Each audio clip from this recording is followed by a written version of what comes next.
Y yo creo que algo muy importante es hoy en día señalar dónde se requiere la electricidad. El gas juega un papel fundamental como punto de transición entre las energías, digamos, limpias y las energías fósiles. Es muy importante señalar que para esta transición tú tienes que tener todo un tema de infraestructura para generación eléctrica.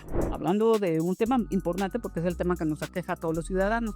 Hola público de Petróleo y Energía, sean bienvenidos a este espacio de entrevista en donde el día de hoy contamos con la participación de la diputada Rocío Abreu, quien es presidenta de la Comisión de Energía de la Cámara de Diputados. Bienvenida, diputada. Gracias por la invitación y poder platicar con todo tu auditorio. Muchas gracias, diputada Abreu. Pues vamos a comenzar con esta entrevista a partir de una cita que tomo yo de la labor legislativa que están llevando a cabo, en donde dice textualmente: la soberanía energética en México es indispensable para el desarrollo sostenible, la estabilidad económica y el bienestar social. En este sentido, diputada, ¿cuál es el significado en la práctica del concepto de soberanía energética en México y cómo lo ha impulsado desde la Comisión de Energía de la Cámara de Diputados? Un tema importantísimo, Germán. Primero que nada, así como hablamos de productos de canasta básica, que es de consumo, yo creo que el tema energético es un tema fundamental para la estabilidad y sobre todo para un crecimiento de un país. En este caso hablaríamos primero que nada en el tema del gas, que fue un papel fundamental, el gas natural y el gas LP. Podríamos distinguir el tema del gas natural, que es, digamos, su mayor consumo es el generación eléctrica, y después la transformación por grandes empresas, ¿no? Siderúrgicas, acereras, todo lo que tiene que ver ensambladora. Hay que ser muy claro que el gas hoy en día es primero que nada el combustible más barato, por eso es que se utiliza en el tema de transformación, y el otro tiene vinculado que también es de todos los fósiles es el instrumento o es el derivado que menos contamina. Entonces, a nivel internacional, en este tema de compromiso con el cambio climático y el compromiso que ha hecho nuestra presidenta ante el mundo entero, el gas juega un papel fundamental como punto de transición entre las energías, digamos, limpias y las energías fósiles. Ese sería el papel del gas natural. En el caso del gas LP, pues es el que utilizamos en las casas. También es un tema de importación, mucho de ello viene de importación también como el gas natural, y estamos a expensas, primero que nada, de los fenómenos internacionales del tema de geopolítica. Esto pasó en Europa, es un ejemplo clarísimo de lo que ha pasado en el tema del gas, cuando Europa decide cerrar sus plantas de generación eléctrica derivadas de, sobre todo ellos lo que manejan es carbón, ¿no? El tema fósil, ellos no tienen petróleo como tal en todo el continente, y bueno, mucho de ello viene derivado precisamente de Ucrania y de Rusia, que es uno de los yacimientos donde mayor reservas de gas hay. Y en el tema del problema que existe hoy en día, se cierra el suministro de gas y pone en jaque a todo el continente europeo en este sentido. México no puede estar alejado de un tema de soberanía. ¿Y qué quiere decir ser autosuficiente?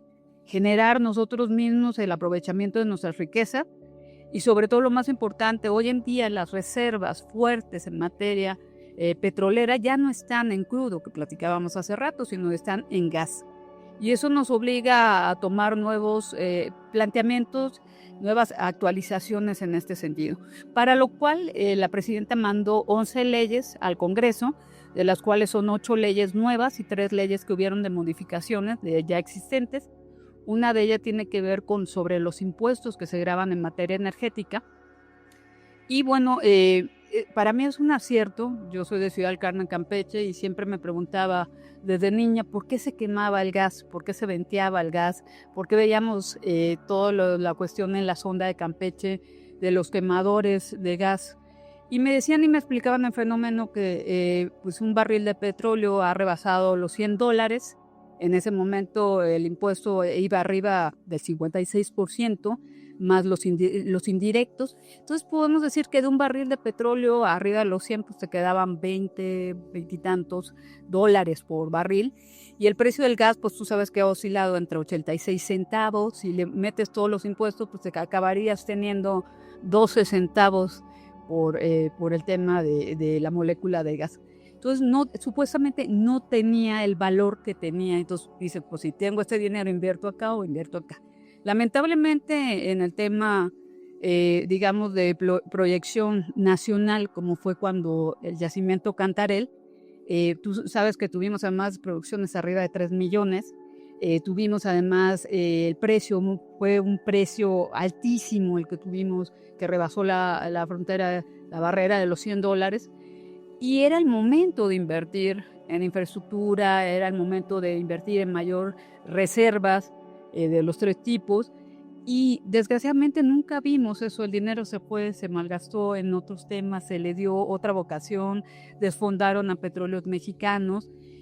Y era un momento importante para haber invertido en endulzadoras de gas, para poder haber industrializado el gas en México. Y esto a lo que ha hecho es una importación, hoy en día casi el 70% del gas para el país. Entonces, si te das cuenta, tenemos primero que nada dependencia de los mercados internacionales. Segundo, lo más importante es que nosotros tenemos el recurso. Nosotros estamos llenos de gas en el país y no lo estamos aprovechando. Y lo más delicado de todo es que además del gas que tiene que ver con cuestiones, digamos, comerciales, el gas es el mayor consumidor de gas es Comisión Federal de Electricidad. Esto también lo vivimos cuando el tema de hace 2 años o 3 años, hubo una temporada invernal en Texas y se congelaron ductos, y entonces hubo una escasez. Y como Texas no firmó el convenio de compensaciones con los otros estados, llegó el momento que el gobernador decidió, o sea, violando toda la normativa, porque ahí son pozos o yacimientos privados, de situación privada, no importó la violación de derechos y dijo, aquí no sale una molécula de gas si no se resuelve primero el problema del Estado, ¿no? Y si te acuerdas, hubieron apagones programados, o sea, tuvimos que echar a andar todo, Comisión Federal de Electricidad, un plan de emergencia, tuvimos que utilizar combustóleo, tuvimos que utilizar otras materias que hemos sustituido por plantas de ciclo combinado y nos vimos en una situación bastante delicada. Entonces yo sí aplaudo la posición de la presidenta en implementar todo un programa, primero que nada bajándole el impuesto al gas. El tema del crudo quedó en el 30% por gas de bienestar y quitó indirectos, solo quedó un solo impuesto. Y en el tema del gas, pues estamos en 12.46 y todavía puede jugar un poco en ese sentido, pero nos da oportunidad de meter algo tan importante como es el gas dentro de la necesidad de desarrollo en el país. ¿Cuáles son las principales aportaciones que tú consideres y qué impacto buscan generar estas reformas constitucionales, sobre todo en este sentido de la soberanía energética? Bueno, primero que nada se apertura, digamos, nuevos campos de oportunidades. La geotermia, por ejemplo, la postura de la presidenta es una postura de avanzada, es una postura migrar a la apertura de Petróleos Mexicanos a energías limpias, cuando antes, al final de cuentas, solo se hablaba de petróleo como el tema en materia fósil, en materia de energéticos, derivados de campos petroleros. Y hoy en día estamos viendo una diversificación precisamente de Petróleos Mexicanos. Algo muy importante que estamos hablando dentro de las propias leyes son, primero que nada, hubo la sensibilidad de la presidenta de poder escuchar todas las opiniones del sector. Uno de ellos quiere decir el tema de la alianza con el sector empresarial, el tema de la soberanía, que los recursos son del país y bueno, podemos entrar en esquemas mixtos, pero eso no significa que vamos a malbaratar nuestro producto o lo que le está dando la presidenta también es valor agregado en el tema de la petroquímica, en el tema del gas, en el tema de refinerías. Sabemos que es un tema que no se resuelve de la noche a la mañana, que volvemos a lo mismo, ha habido mucho atraso y no solo eso, se desmantelaron infraestructura que precisamente se debió haber fortalecido. Y eso te hablo en el tema de Petróleos Mexicanos, ¿no? Hoy en día precisamente desaparecen las fórmulas de las rondas que no nos dieron éxitos, fueron muy pocos los pozos que realmente fueron exitosos y que se explotaron. Y entramos en un esquema que, bueno, lo hemos tenido anteriormente, que es precisamente Petróleos Mexicanos puede digamos, accionar o explorar o perforar o tener la actividad por él mismo, si es autosuficiente, si considera que tiene la tecnología y el dinero. El segundo esquema es precisamente participaciones con el sector privado. Es muy clara la regla cuando habla de una recuperación del 30% a un pozo con complejidad o un pozo, digamos, no convencional, que son más caros, de un 40%. Y también nos habla sobre la subcontratación de servicios, esos en los esquemas de Petróleos Mexicanos en relación a cómo puede aprovechar sus recursos, ¿no? El otro esquema es precisamente la innovación de tecnologías mucho más limpias. Te platicaba yo el tema de geotermia, la participación del Instituto Mexicano del Petróleo también en ese sentido para poder ir sobre hidrógeno verde, hidrógeno azul, que es un tema muy importante, sobre todo que lo hemos visto en los yacimientos maduros de petróleos. Estamos viendo también el tema es sumamente importante que se está vinculando dentro de estas leyes, que es el tema de almacenamiento. México tiene muy poca capacidad de almacenamiento en petróleo, en crudo, pero sobre todo en gas. Entonces estamos viendo nuevas opciones para poder generar infraestructura. Y bueno, en este sentido también yo te podría hablar, la otra parte sumamente importante es el tema de Comisión Federal de Electricidad, ¿no? Porque realmente la controversia nunca la tuvimos con Pemex, la tuvimos con Comisión Federal de Electricidad, que fue el cambio del despacho. Y quiero ser muy clara, nosotros hicimos algo que simplemente tiene una lógica financiera. Primero vendemos lo que nosotros producimos y después consumo lo que yo subcontrato, ¿no? En ese esquema era al revés, que además todas las cargas eran para el Estado, ¿no? Si no surtías, no había penalización. Si me dabas menos de lo que se producía, yo te tenía que pagar el 100%, y todo eso en detrimento de los mexicanos, que somos los que pagamos impuestos, ¿no? En este caso, por parte de Comisión Federal de Electricidad, las reglas son muy claras. Primero que nada, se respetaron los contratos anteriores, entonces hay garantías para los inversionistas. El segundo tiene que ver con la generación eléctrica, porque también hubieron fraudes a la ley en relación al abuso que se dio para la generación, autogeneración, la generación en sitio, la generación precisamente vinculando con la idea era, esto nace de algo muy sencillo como es en los pueblitos, en nuestras comunidades, cuando tenías el cine, tenías su planta eléctrica, o tenías la paletería y tenías su planta eléctrica, digamos, ese es el esquema, pero se creció a magno, ¿no? Y bueno, muchas empresas, algunas de ellas tienen que tener cierto porcentaje de energías limpias y prefieren invertir en autogeneración para poder hacer la mezcla de energías y poder importar el producto al exterior. Estamos hablando de las cementeras, estamos hablando de siderúrgicas, estamos hablando de plantas de ensamble que tienen que tener por norma la composición de energías limpias en este esquema, ¿no? Y bueno, hubieron excesos en ese sentido, se violentó la ley, se hicieron fraudes a la ley. Y bueno, hoy en día ha sido muy clara la normativa señalando que se permite la autogeneración. Subimos de 0.5 a 0.7 y también puedes entrar en un esquema, pero tiene otra complejidad en el caso de los excedentes, en caso de autogeneración, pero ya no en sitios, sino conectados al sistema eléctrico nacional. Las reglas son muy claras y es un tema muy importante que yo creo que todo el mundo tiene que aprender. Hay cosas que, pues, por más buenas intenciones que tengas, siempre es prueba y error. Y yo creo que algo muy importante es hoy en día señalar dónde se requiere la electricidad. No la podemos generar en Oaxaca y la consume Campeche porque para empezar tenemos 3 sistemas nacionales, ¿no? Los peninsulares que estamos aislados y todo el país, ¿no? Hoy en día en relación a la península de Baja California y lo que se está haciendo es precisamente Puerto Peñasco, que es uno de los proyectos más ambiciosos, yo diría, a nivel mundial. Está dentro de las 10 plantas de generación eléctrica mundiales, la más grande de Latinoamérica.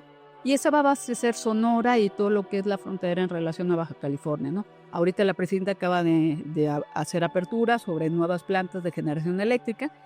Y en el caso de Campeche, de mi tierra, que es Campeche, Yucatán y Quintana Roo, pues tenemos deficiencias en materia eléctrica. Ahí tuvimos la oportunidad de que el licenciado Andrés Manuel y la presidenta siguen etiquetando dinero para 2 plantas que están en Yucatán, pero pues en nuestro sistema es vinculante, Campeche, Yucatán y Quintana Roo. La primera planta ya va al 75%, la segunda planta necesita gas para trabajar. Y el otro punto es la interconexión de gas para el sur-sureste. Es increíble y de verdad suena lamentable que nosotros que le hemos dado tanto a este país con Cantarell, que las reservas en materia petrolera, que llegamos a petrolizar el país, nunca se hizo un gasoducto para Campeche, Yucatán y Quintana Roo.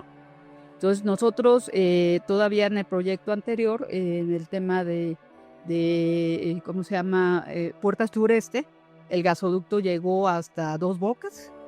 Y nosotros tenemos ahorita, precisamente con ENGIE, contratado la sustitución del gasoducto en Campeche, que es un gasoducto aislado, precisamente en Mayacán. Pero yo no me cansaré de insistir y seguiré peleando recursos para que podamos, si no me equivoco, son 13 kilómetros que nos faltan para podernos conectar a Puerta Sureste. Y en ese caso nosotros podríamos inyectar gas que viene en materia internacional, porque ahorita el gas que tenemos es un gas de Pemex, pero no es suficiente, traemos déficits en ese sentido, y podríamos inyectar gas a Campeche, Yucatán, y bueno, llevar este gas primero en ruedas a Quintana Roo, pero nos permitiría, digamos, industrializar 3 estados que al final de cuentas estamos rezagados en el tema energético. Entonces es muy importante lo que se está haciendo en normas, lo que se está haciendo sobre el crecimiento de poder tener un México en igualdad de condiciones, y no porque estamos cerca de la frontera toda la infraestructura va para allá, y olvidarnos del sur-sureste que tanto hemos dado a este país. ¿Cuál es la visión que tienen en torno a la transición energética en México y si van a impulsar o a fortalecer iniciativas para dirigirse hacia esa transición? No, sin duda alguna, y volvemos a lo mismo, la transición energética viene, yo diría que el primer paso es de los fósiles, del carbón, ¿cómo se llama?, mineral, del tema de diésel, biodiesel, ¿cómo se llama?, para la generación eléctrica, que es uno de los temas más importantes en este sentido, ¿no? Es muy importante señalar que para esta transición tú tienes que tener todo un tema de infraestructura para generación eléctrica. Hablando de un tema importante porque es el tema que nos aqueja a todos los ciudadanos. Y en este caso se han invertido y se ha hecho una gran aportación y compromiso por parte del gobierno del licenciado Andrés Manuel y de la doctora Claudia Sheinbaum en transformar plantas que antes quemaban combustóleo, que antes quemaban combustóleo y diésel, a plantas de ciclo combinado. Eso es muy importante que el auditorio platicarles que si nosotros generábamos con estos derivados del petróleo son sumamente contaminantes, y generar todo, digamos, el acondicionamiento de una planta para volverla al ciclo combinado para que queme gas es un esfuerzo, es un tema de inversión de recursos, es un tema de digamos, de compromiso con el cambio climático, con el medio ambiente y de esa transición que necesitamos en materia energética. Pero hay que ser muy claros, esta planta está construida y tiene la capacidad de voltearla de diésel a gas, pero no la puedo volver de gas a paneles solares o eólica o marina, sino tengo que construir una nueva planta para generación. Y ni modo que yo saque esta de mercado porque dejaría yo sin luz y generación eléctrica a mucha parte de la ciudadanía. Entonces lo que tengo que hacer es entrar en ese esquema para poder contaminar menos y generar infraestructura que me permita ir migrando a nuevas tecnologías mucho más limpias. Algo muy importante es que la apertura por parte de la presidenta en el tema de toda la normativa para poder tener socios comerciales en ese sentido. Yo quisiera comentarte que las reglas son muy claras en el tema de poder generar electricidad, de venderle electricidad a Comisión Federal de Electricidad. El SENACE juega un papel fundamental para poder tener el equilibrio en materia eléctrica. Hay que señalar que la electricidad tiene un factor muy sencillo. Lo que entra tiene que salir y tiene que estar equilibrado. Si no, vienen las colas de pato, viene lo que nosotros conocemos como la afectación a los aparatos eléctricos entre subidas y bajadas que dañan los equipos, ¿no? Y bueno, garantizar, porque además, como platicábamos, ¿no? Si esto entra, esto tiene que salir, pero de pronto se nos disparan las horas pico. La electricidad no es una constante que entre, sino nosotros generamos electricidad, se cuelgan líneas de transmisión y la electricidad va girando en los sistemas y uno la va utilizando, se va bajando. pero de pronto llegan las horas picos y entonces se nos dispara el consumo y tú tienes que estar preparado para poder inyectar más electricidad. En ese caso vienen las compras en asociación con privados, muchos de ellos acereros, por ejemplo, que entran en el tema de estos, otros son plantas que han generado en ese sentido, la mayoría de ellas, sobre todo en el último sexenio y en son plantas de energía limpia. Y bueno, se puede entrar en ese esquema. También en el tema de autogeneración podríamos meter la oportunidad de, si tú tienes, digamos, vender tus excedentes, se los vendes a Comisión Federal de Electricidad. Y bueno, algo muy importante que yo pude señalar que es un gran negocio la generación eléctrica en el país. Y además invitarles porque parte de donde más caro se paga el kilowatt de generación eléctrica es en mi zona, en Campeche, Yucatán y Quintana Roo, donde más deficiencias tenemos. Y además es una gran apuesta porque en el plan nacional que tiene la doctora Claudia Sheinbaum, estamos desarrollando zonas económicas de diferentes vocaciones a nivel mundial y también a nivel nacional, perdón, y también traemos el proyecto de los 100 parques industriales. Entonces estos parques van a requerir más electricidad, van a requerir más insumos en ese sentido y es una gran oportunidad de, digamos, de inversión en México. ¿Cuál es el mensaje que quiere dar usted a la ciudadanía con respecto a lo que sigue a partir de esta base que están construyendo, hacia dónde se va a dirigir nuestro sector energético en México y bueno, el país, ¿no? Sin duda alguna, yo lo que quisiera comentar primero que nada, que es un tiempo, siempre los tiempos de reto, los tiempos que vivimos, no solo México, sino a nivel mundial por las situaciones que se están dando, muchas de ellas con el país vecino, nos dan grandes oportunidades de reconstruir políticas, nos dan grandes oportunidades de reconstruir el tema financiero, el tema económico, el tema de inversión, y nos abre un abanico a ser creativos, a ser competitivos. Yo creo que México está viviendo un tema relacionado a ello.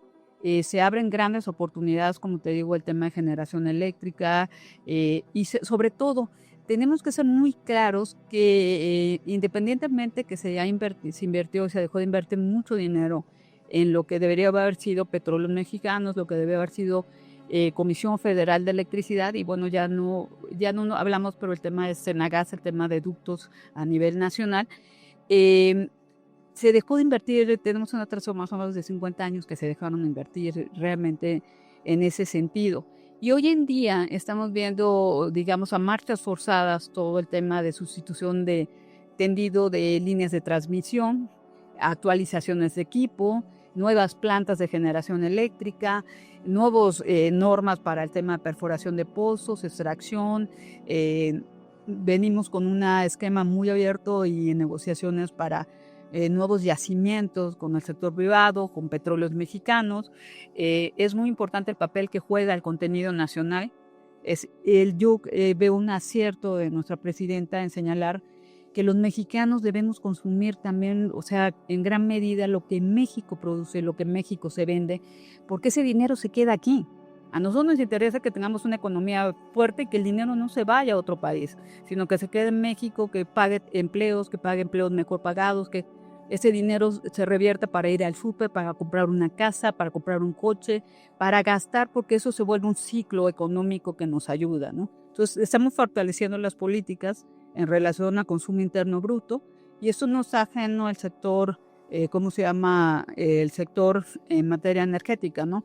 Hemos subido las compras, por ejemplo, de Comisión Federal de Electricidad de Contenido Nacional del 30 al 60%. Entonces jugamos un papel muy importante de los generadores, sobre todo los que están asociados, el tema, por ejemplo, de la Cámara Nacional de Electricidad en la generación de cables, de piezas que se utilizan en la integración de diferentes equipos, como es el tema del panel solar, que ya tenemos una fábrica en México.